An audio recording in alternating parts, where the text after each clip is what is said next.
ایک تو لا اکراہ فی الدین، دین میں کوئی جبر نہیں ہے۔ جو مفہوم یہ لوگ لیتے ہیں، ہمارے پاس صدر اول سے لے کر آج تک قرآن مجید کی آیات کی تفاسیر موجود ہیں، احادیث موجود ہیں۔ لا اکراہ فی الدین کا مفہوم آج تک کسی نے وہ نہیں لیا جو اس دور کے لبرلز اس کا مفہوم لیتے ہیں اور زبان زد عام کر دیا گیا۔ اور عام میں نے سنا ہے لوگ کہتے ہیں جی دین میں کوئی جبر نہیں، دین میں کوئی سختی نہیں، جو مرضی کرتا پھرے، ریاست کی ریٹ موجود ہے، دین کی ریٹ موجود نہیں ہے۔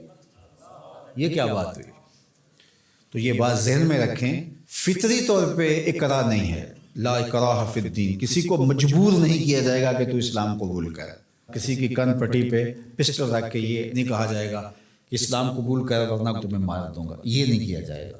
دوسرا یہ ہے کہ کوئی شخص اسلام لے آتا ہے تو پھر اس کا ہاتھ کٹنے لگے چوری کے بعد تو وہ کہے کہ نہیں میں نہیں اس کو مانتا، لا اکراہ فی الدین، دین کے اندر کوئی جبر نہیں ہے۔ بدکاری کے اوپر اس کو سنسار کیا جانے لگے تو وہ کہے لا اکراہ فی الدین۔ جب مال آئے گا تو زکوٰۃ اس کو دینا پڑے گی، اور اگر انکار کرتا ہے ریاست کی ذمہ داریوں میں شامل ہے کہ اس سے زکوٰۃ لے۔ حضرت ابو بکر رضی اللہ تعالیٰ عنہ نے فرمایا لو منعونی اقالا لقاتلتهم علی منعہ، فرمایا اگر ایک رسی کھجور کی جو نکیل کے طور پہ اونٹ کے ناک میں ڈالی جاتی ہے، اگر اس کے دینے کا بھی انکار کرتے ہیں تو کہا ابو بکر آرام سے نہیں بیٹھے گا جب تک وہ رسی وصول نہیں کر لیتا۔ تو آپ کہیں گے دین میں جبر کوئی نہیں، تو رسول اللہ سے دین آپ نے سیکھا تھا یا ابو بکر صدیق نے سیکھا تھا؟ حضور کی صحبت میں بیٹھ کے دین کس نے سیکھا تھا؟ تو وہ تو یہ مفہوم سمجھے، آپ کی ریاست کی ریٹ ہے تو دین کی ریٹ کیوں نہیں ہے؟ تو چند اردو کی کتابیں پڑھ لینے سے یا لبرلز نے جو صغرے کبرے ملا کر کے خود ساختہ تشریحات دین کی اب کر رکھی ہیں اور وہ کچھ لوگوں کو بڑی اچھی چیزیں لگتی ہیں، تو وہ دین کا نیا یہ ایڈیشن، یہ اسلام نہیں ہے، اسلام دو نہیں ہے، اسلام ایک ہی ہے، وہ صدیوں سے وہی اسلام ہے جو محمد عربی لے کر تشریف لائے صلی اللہ علیہ وآلہ وسلم۔ تو ایک بات یہ ذہن میں رکھیے گا۔ اور دوسری بات جو اس ججمنٹ میں لکھی گئی فیصلے میں، وہ قرآن مجید کی تحریف کی گئی تھی اور وہ محرف نسخے تقسیم کیے گئے تھے، یہ سارا فیصلہ جس پہ ہوا ہے، اور 5000 روپے کے اسٹامپ کے اوپر ہی ضمانت دے دی گئی۔ ساتھ یہ لکھا گیا کہ قرآن کی حفاظت تو اللہ نے اپنے ذمہ کرم پہ لی ہے۔ اچھا، وہ جو بونے بونے لوگ ہیں نا، وہ کہتے ہیں لو تم بات کرتے ہو، انہوں نے 2 آیتیں لکھی ہیں۔ میں نے کہا دونوں لکھی اور دونوں کا مفہوم اپنی مرضی سے قرآن کی تعبیر سے ہٹ کے لکھا۔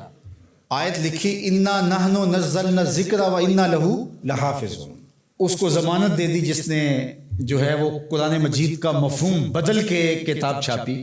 پہلے تو میں پوچھتا ہوں آپ سے کہ اگر پاکستان کے دستور کو کوئی اپنی مرضی سے چھاپ دے تو کیا آپ چھاپنے دو گے؟ آپ اجازت دو گے؟ کوئی بات نہیں، اپنی مرضی سے، اس کو آزادی اظہار کا اتنا حق تو ہونا چاہیے۔ چند لوگوں نے سر جوڑ کے جو قانون وضع کیا ہے اس کو اس ملک کا کوئی شہری اپنی مرضی سے تبدیل نہیں کر سکتا، اور اگر کرے گا تو قابل مواخذہ جرم ہوگا، تو رب کے قرآن کو کوئی اپنی مرضی سے کیسے تبدیل کر سکتا؟ اور پھر یہ کہا جائے کہ اللہ نے قرآن کی حفاظت اپنے ذمہ لی ہے، آپ خواہ کی ٹینشن کیوں لے رہے ہیں؟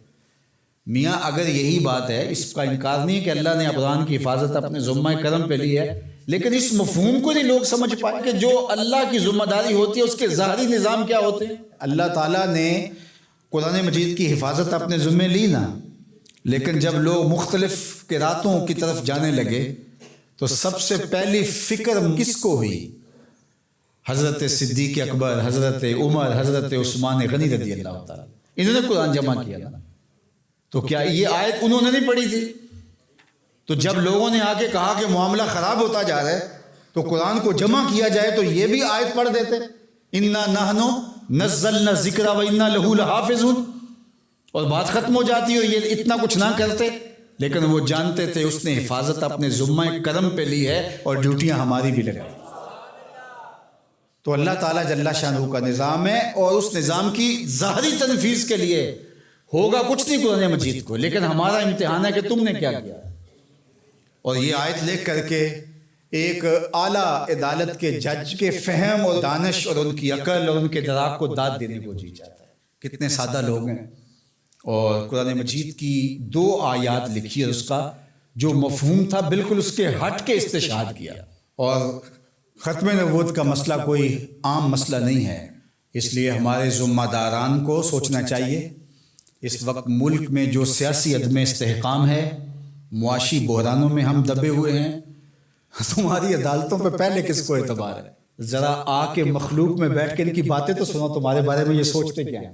اور تم اب مذہبی ایشوز کو چھیڑ رہے ہو، اور پھر شریعت کورٹ موجود ہے، یہ فیصلے ان کو دو تاکہ وہ صحیح طریقے کے ساتھ ان فیصلوں کو نپٹائیں۔ ہر چیز اپنے ذمے لے لینا اور پھر تماشا بن جانا جس طرف ملک کو لے جایا جا رہا ہے۔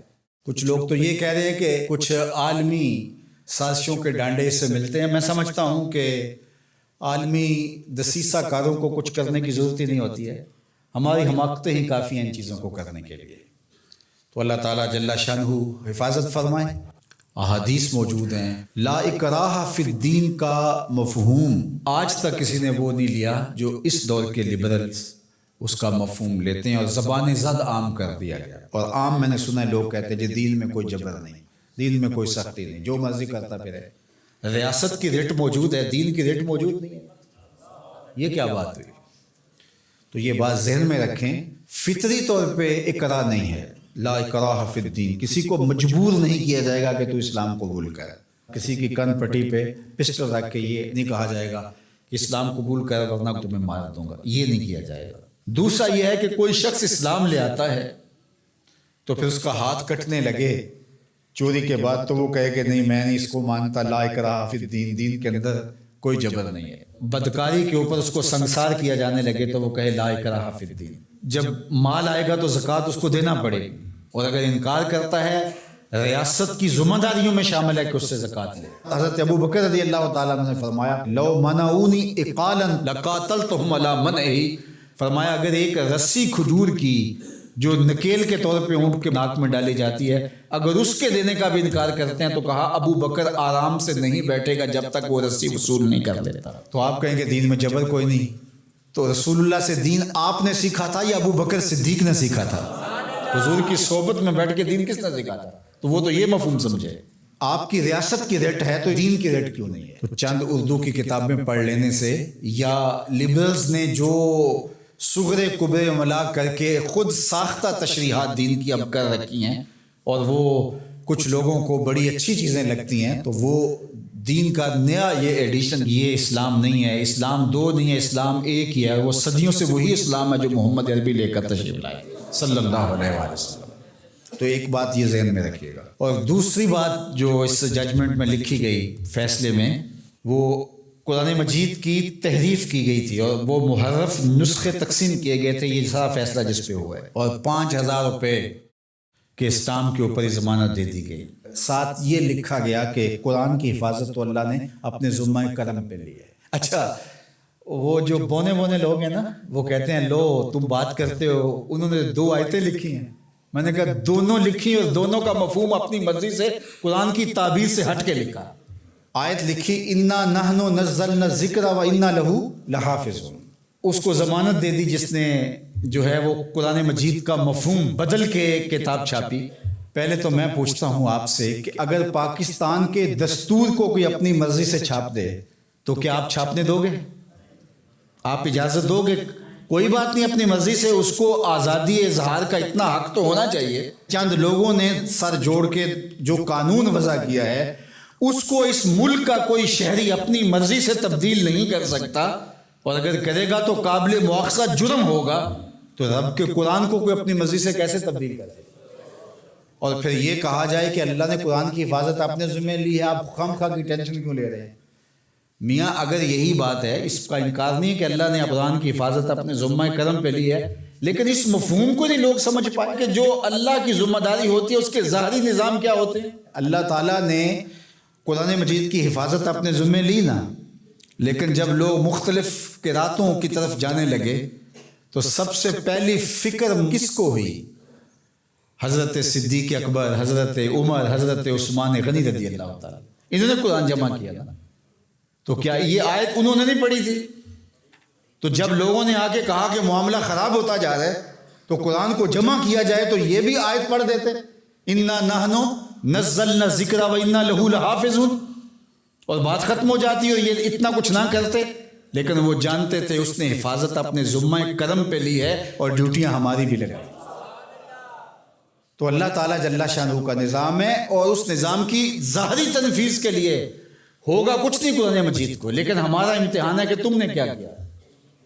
اور یہ آیت لکھ کر کے ایک اعلیٰ عدالت کے جج کے فہم اور دانش اور ان کی عقل اور ان کے دراک کو داد دینے کو جی جاتا ہے۔ کتنے سادہ لوگ ہیں، اور قرآن مجید کی 2 آیات لکھی ہے، اس کا جو مفہوم تھا بالکل اس کے ہٹ کے استشہاد کیا۔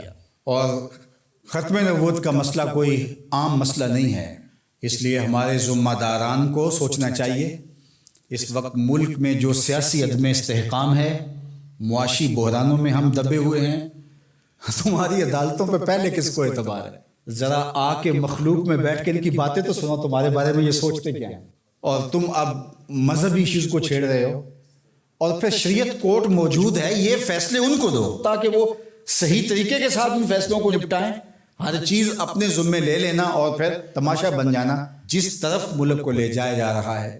کچھ لوگ تو یہ کہہ رہے ہیں کہ کچھ عالمی سازشوں کے ڈانڈے اس سے ملتے ہیں۔ میں سمجھتا ہوں کہ عالمی دسیسہ کاروں کو کچھ کرنے کی ضرورت ہی نہیں ہوتی ہے، ہماری حماقتیں ہی کافی ہیں ان چیزوں کو کرنے کے لیے۔ تو اللہ تعالیٰ جل شانہ حفاظت فرمائے۔